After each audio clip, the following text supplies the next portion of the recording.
ये बात उस वक्त की जब श्री कृष्ण और बलराम संदीपानी ऋषि के आश्रम में विद्याभ्यास कर रहे थे। उनके साथ ही सुदामा नाम का गरीब ब्राह्मण भी पढ़ता था। सुदामा स्वभाव से अत्यंत सरल और ईमानदार थे। वह सहनशील व्यक्तिमत्व थे, इसलिए वह दूसरों का दुख और दर्द सहने की हमेशा तैयारी रखते थे और इसी वजह से सुदामा श्री कृष्ण के अत्यंत प्रिय मित्र थे। श्री कृष्ण सुदामा को अपने सगे भाई समान समझते थे। विद्याभ्यास पूरा होते ही आश्रम से घर लौटने का दिन आ गया। गुरु के आश्रम से बाहर आते ही कृष्ण ने सुदामा को भावुक होकर गले लगाया और दोनों मित्रों के आंखों से आंसू बहने लगे। भारी अंतकरण से उन्होंने एक दूसरे को अलविदा कहकर अपने अपने घर लौट गए। श्री कृष्ण और सुदामा बिछड़कर ज्यादा समय हो गया था। अब श्री कृष्ण अपने कर्तृत्व से द्वारका के राजा बन गए थे, तो दूसरी तरफ सुदामा के घर में 18 विश्वों का दारिद्र्य था। शादी होकर उसे बाल बच्चे हो गए, फिर भी सुदामा की जिंदगी में कोई फर्क नहीं पड़ा। वह पहले भी गरीब था और आज भी गरीब है। वह अपने परिवार का पेट भरने के लिए सुबह से शाम तक भिक्षा मांगता था और जिस दिन भिक्षा नहीं मिलती तो उस दिन पूरे परिवार का उपहास होता था और सिर्फ पानी पीकर रात गुजार लिया करते थे। सुदामा की पत्नी अत्यंत गरीब स्वभाव की थी। अपने परिवार की जिम्मेदारियां संभालते वह अनेकों रातों तक भूखी रह जाती थीं। अपने पति और बच्चों का पेट भरने के बाद ही वह खाना खाती थी, अन्यथा वह भूखी रह जाती।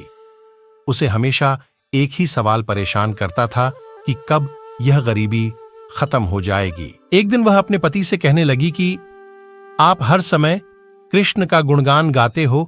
अपने सगे भाई जितना आप श्री कृष्ण पर प्रेम है, ऐसा आप हर समय कहते हो ना। तो कृष्ण अब द्वारका के राजा बन गए हैं, तो आप एक काम कीजिए, आप श्री कृष्ण के पास जाइए, उनसे कुछ मदद मांग कर देखिए, जिससे कि हमें 4 दिन का खाना मिल जाए। पत्नी का ऐसा बार बार आग्रह सुनने के बाद सुदामा श्री कृष्ण की भेंट के लिए तैयार हो गए। सुदामा अपने पत्नी से कहने लगे, तुम जो कह रही हो वह ठीक है, मैं श्री कृष्ण से मिलने जाता हूं, लेकिन मैं कृष्ण के लिए क्या भेंट लेकर जाऊं, क्योंकि खाली हाथ जाना सही नहीं होता और अपने पास कुछ है ही नहीं, तो मैं कैसे कृष्ण से मिलने जाऊं। सुदामा का यह वक्तव्य सुनते ही सुदामा की पत्नी विचार करने लगी और घर में पड़े बर्तनों की छानबीन करने लगी। अचानक उसे एक बर्तन में एक मुट्ठी भर के पोहे मिले और उसने वह पोहे सुदामा के हाथों में देते हुए कहा कि आप यह पोहे देवर जी को भेंट के रूप में दे दो। सुदामा मन ही मन सोचने लगा कि मैं अगर खाली हाथ जाऊंगा तो कृष्ण नाराज हो जाएगा, अगर मैं ये पोहे उपहार के रूप में लेकर जाऊंगा तो कृष्ण को यह अच्छा लगेगा। तो निकलने की तैयारी हो गई। सुदामा ने उन पोहे को एक कपड़े में बांधकर उसे अपने कमर पर बांध दिया और सुदामा द्वारका की तरफ निकल पड़ा। भूख से तड़पते हुए पैरों में बिना चप्पल पहने सुदामा के पैर कांटों से छिन्न हो गए थे। थकहार कर आखिरकार सुदामा द्वारका पहुंच जाता है। कृष्ण के राजमहल के सामने आने के बाद सुदामा ने पूरे महल को आंख भर के देख लिया। हीरे मोतियों से जड़ा सोने का दरवाजा चमक रहा था। सजाए हुए हाथी प्रवेश द्वार के सामने झूल रहे थे। इतनी सारी चमक धमक देखते हुए सुदामा को अपने दारिद्र्य और अवस्था को देखते हुए वापस लौटने का मन किया, लेकिन वापस लौटने पर पत्नी और बाल बच्चे वापस लौटने का कारण पूछेंगे तो मैं उन्हें क्या जवाब दूं। ऐसा सोचकर सुदामा ने जैसे तैसे हिम्मत जुटाकर उसने धीरे से द्वारपाल को कह दिया कि मैं तो श्री कृष्ण से मिलने आया हूं। सुदामा का रूप देखते हुए द्वारपाल चेष्टा करते हुए बोला कि क्या संदेशा देना है। सुदामा थोड़ा सा विचलित हो गया था। उसने फिर से कहा कि श्री कृष्ण से जाकर कह दो कि उनका बाल मित्र सुदामा उनसे मिलने के लिए आया है। सच यह था कि द्वारपाल सुदामा की अवस्था देखते हुए उसे महल से निकल जाओ ऐसा बोलने वाला था, लेकिन उसके मन में थोड़ी करुणा जागी और उसने यह बात श्री कृष्ण को जाकर कह दी।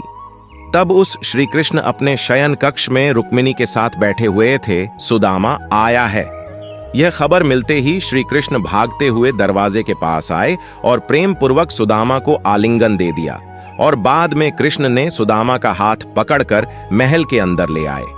अनेकों वर्षों बाद भेंट होने के कारण दोनों मित्रों के आंखों से खुशी के आंसू बहने लगे। मिलने के बाद वह दोनों एक दूसरे के बारे में हालचाल पूछने लगे।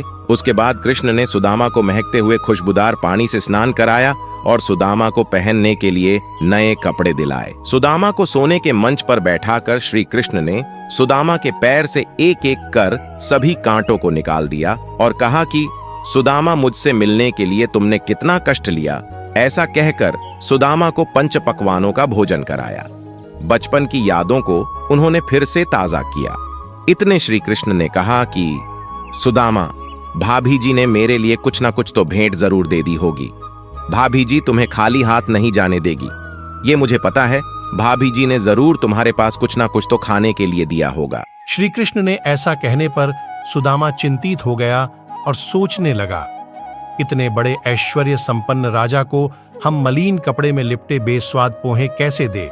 अगर मैं ऐसा करूंगा तो श्री कृष्ण का अपमान होगा, अगर नहीं दूंगा तो मेरे मुंह से झूठ निकल जाता।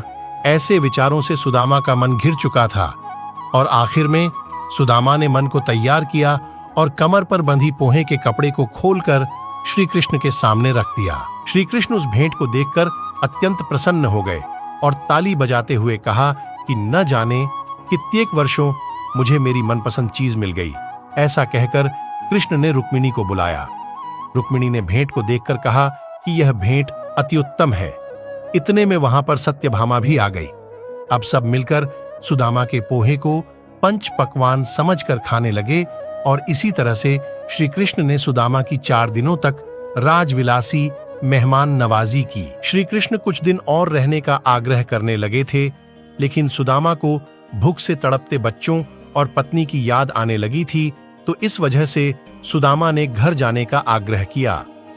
श्री कृष्ण ने सुदामा को सोने के रथ में बिठाकर सैकड़ों मील दूर छोड़ दिया और आखिरी बार फिर से उन्होंने एक दूसरे को गले लगाया और अलविदा कह दिया। सुदामा अपने परिवार के खातिर अपने पैरों की गति बढ़ाकर घर की तरफ बढ़ने लगे, लेकिन सुदामा के गांव की सूरत पूरी तरह से बदल चुकी थी।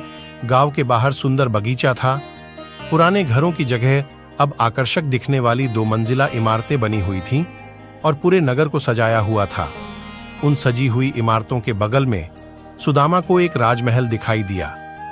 उस महल पर पहचानने का कोई चिन्ह नहीं था, तो सुदामा वहां से वापस लौट रहे थे। तभी अचानक सेवक दास दासी मंगल वाद्यों की बारात में सुदामा के स्वागत के लिए आए। सभी ने सुदामा का स्वागत करके उसे उस सुंदर राजमहल में लेकर गए।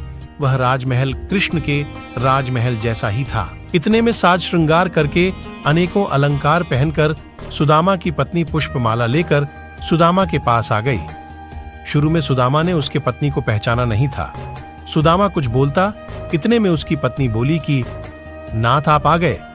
ऐसा कहने पर सुदामा का विश्वास हो गया। इतना बड़ा चमत्कार और कोई नहीं कर सकता, यह सब श्री कृष्ण की कृपा है। यह बात सुदामा को समझ आई। अनजाने में कृष्ण ने कितनी बड़ी भेंट सुदामा को दे दी। कृष्ण का सुदामा के ऊपर कितना प्रेम है, ऐसा सुदामा को लगने लगा और कृष्ण को याद करते हुए सुदामा ने आंख बंद करके श्री कृष्ण का रूप सामने लाकर श्री कृष्ण को त्रिवार वंदन किया। तो दोस्तों, इस कथा से आपको क्या सीख मिली? आप अपनी राय कमेंट्स में जरूर लिखें। बाकी मिलते हैं किसी नई वीडियो में किसी नए टॉपिक के साथ। तब तक के लिए जय हिंद, जय भारत।